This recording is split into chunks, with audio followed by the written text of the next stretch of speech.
প্ৰিয় দৰ্শকবৃন্দ, আজিৰ ভিডিঅ'টিত আমি আলোচনা কৰিম মা দুৰ্গাক কোন 4বিধ ফুল অৰ্পণ কৰিলে আপোনাৰ জীৱনৰ পৰা সকলো উপায় মংগল বাধা বিঘিনি ৰোগ ব্যাধি দূৰ হৈ যাব। আহক তেনেহ'লে ভিডিঅ'টো আৰম্ভ কৰোঁ।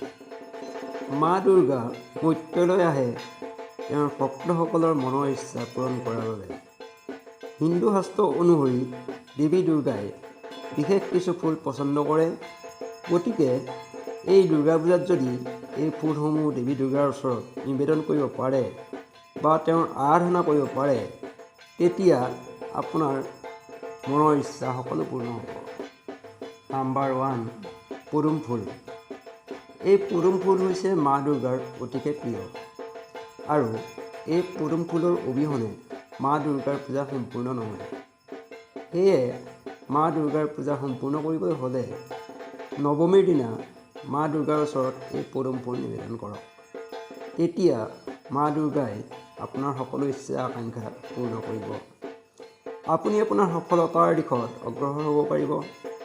শাস্ত্ৰমতে এই বিশেষ দিনটিত এই ফুল দি মা দুৰ্গাৰ আৰাধনা কৰিলে দেৱী দুৰ্গা খুবেই প্ৰসন্ন হয়। ফলত মা দুৰ্গাৰ আশীৰ্বাদত যিকোনো বেয়া ঘটনা আদি ঘটাৰ আশংকা কমি যায়। নাম্বাৰ 2, শেৱালি ফুল। শেৱালি ফুলৰ অবিহনে শৰৎকাল সম্পূৰ্ণ নহয়।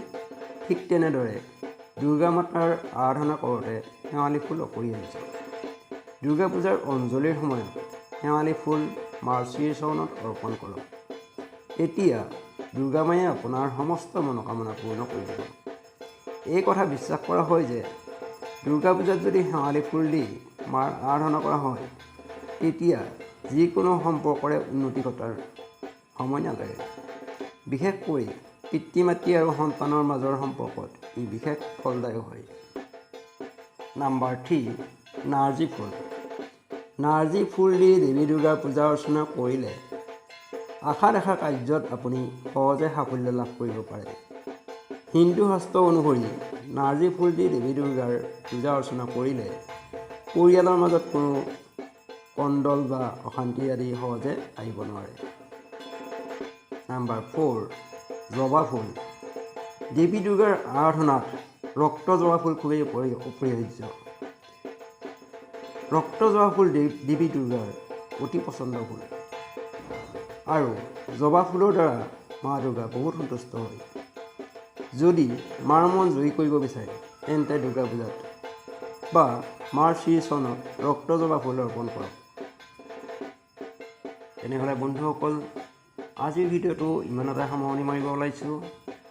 যিসকলে ৰহস্য চেনেলটো এতিয়াও ছাবস্ক্ৰাইব কৰা নাই, তেওঁলোকে যেন চেনেলটো ছাবস্ক্ৰাইব কৰি থয়, যাতে আপোনালোকে পৰৱৰ্তী ভিডিঅ'সমূহ নিয়মীয়াকৈ চাই থাকিব পাৰে।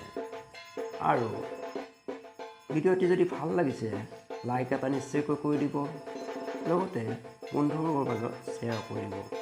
আজিলৈ এৰিছোঁ, ধন্যবাদ।